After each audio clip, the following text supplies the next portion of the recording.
Hello everyone, welcome back to TGE TV. So today we are sat in traffic and I thought it would be a good idea to just run through, because I get asked quite a lot, why did I sell the Huracan? Many of you will know, but some of you won't. Before this, I had the F12 was sat in, sorry, should have mentioned that. Before this, I had a rear-wheel drive Huracan LP580-2, nice and snappy name. I had that for about 6 months and I got rid of it. And I know a lot of people, when I got this, they were saying, what was wrong with the Huracan? Why did you get rid of it? So yeah, I'm gonna aim to address that in this video. Good evening, everybody. So, welcome back, sort of. I have some explaining to do. Essentially, I meant to upload this video the other day, but upon myself and Cal reviewing the memory card footage, it turns out that technology was against us and all the stuff with sound that I filmed inside the F12 was corrupted, so you can hear my boring voice. But fear not, I'm back. I'm back to explain why on earth I got rid of my Lamborghini. So, I guess there's not really one kind of straight reason why I got rid of it. I had the car for 6 months, as you may have known. I bought it in April, I think, and then got rid of it October. The main reason being, I was at work one day, looking on Auto Trader, as you do, looking at things you can't afford, and I suddenly became obsessed with F12s. And that was it, pretty much. That's the main reason, which isn't really a reason, but that is why I went for an F12. It took me a while to find one. It took me about a month of kind of constantly refreshing Auto Trader, piston heads and all the rest of it, because I wanted one with the right spec. Because the options on it are so expensive from new, I bought it used.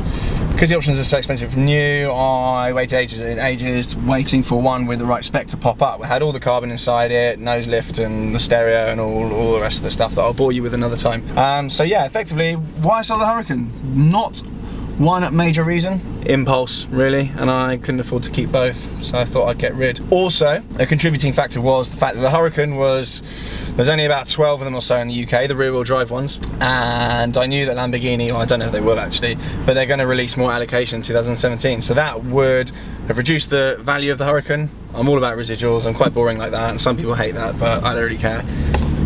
So yeah, it would have reduced the residuals on the Huracan, so I thought I may as well get rid before they released any more and crippled the values of them. Also, the time of year was a factor. V10 rear-wheel drive supercar.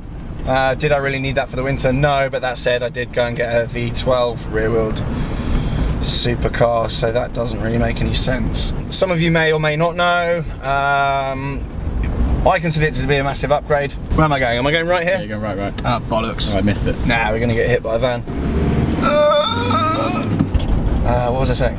Vaguely geeky stuff that most of you will probably know already.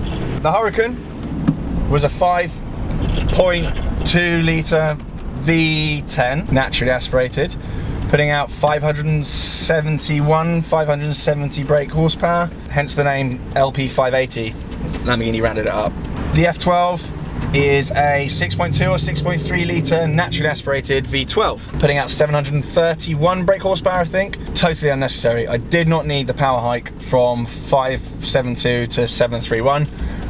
None of it's usable. It's worth mentioning, I got a good deal on the Huracan. When I got rid of it, I didn't really lose any money on it. Give or take a couple of grand, I pretty much broke even on it. So that really helped my decision. I know a lot of people say, oh, buy a car, use it, don't think about the value. But I'm not in a position to buy something and not think about the value of it. I don't have a blank checkbook at home, nor does my mum and dad. So I do have to look at these things quite carefully. I don't like wasting money. It doesn't matter how much you have. Anyway, boring. So yeah, that was a little bit, goodness me. Price, bit crash to talk about money, but the Huracan was 172k. I bought that as an ex-demo, so there was about 800 miles on the clock from Lamborghini Pangborn. I only put about 1,500 miles on it in the 6 months I had it, so didn't get huge amounts of use, but that's the way I do it. I'm quite busy. The F12, I bought that's a few years old, had 5,000 miles on the clock. That was 219,000, I think. There's a bit of a trade-in between the two of them, so price came down on one, price came up on the other one, so exact values are kind of a few grand here or there. So yeah, about 40-50 grand between the two of them. I don't know, did I make the right decision? Did I not? I think I did. The F12 just seems like a more complete car. Do you know what? I did love the Huracan. I think it was brilliant. It was kind of Italian flair, but then with the Audi kind of solidity. Is solidity a word? Audi solidity, so everything didn't feel like it was going to fall off. The electrics weren't going wrong every 5 seconds. It was absolutely brilliant. No problems with it whatsoever. I love the Huracan. I kind of miss it in a way.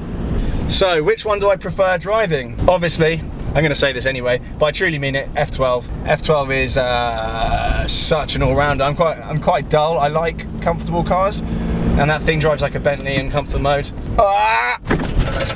God, I think I've just broken something in my neck. What? This thing's meant to be good over bumps. Speaking of comfort then, how do I do this? Have I got to pay for this? No, it's free when you get burgers. You simply provide proof that you've purchased a burger of late and they provide you free parking. It's also a good deal. It's gonna get stolen in here, isn't it? Which do I prefer driving? Prefer driving the F12, even though on an even vaguely damp road you can't even use half the power because it's just stupid. You're doing 180 miles an hour before you've even thought about where you are. So yeah, but F12, it does it all. It's extremely oh my god, these guys are gonna kill us. F12, definitely. Huracan was a really, really good drive. I would rate that car to anyone. Looks amazing. In terms of looks as well, I quite like the sneaky looks of the F12. It's a lot more subtle than the Lamborghini. Lamborghini was a little bit shouty. In traffic and stuff, the Lamborghini got a lot more attention. The F12 kind of gets left to its own devices a little bit. That's pretty much it. Comment below with any questions. Let me know if you have any burning questions. Like what happened to the GT4? Yeah, comment below. I troll the comment section regularly, so say anything and I'll get back to you with something smug and annoying. Right, anyway, I'm off now. Thanks for watching. Catch you soon. Subscribe, thumbs up if you don't hate it, and all that stuff. Bye!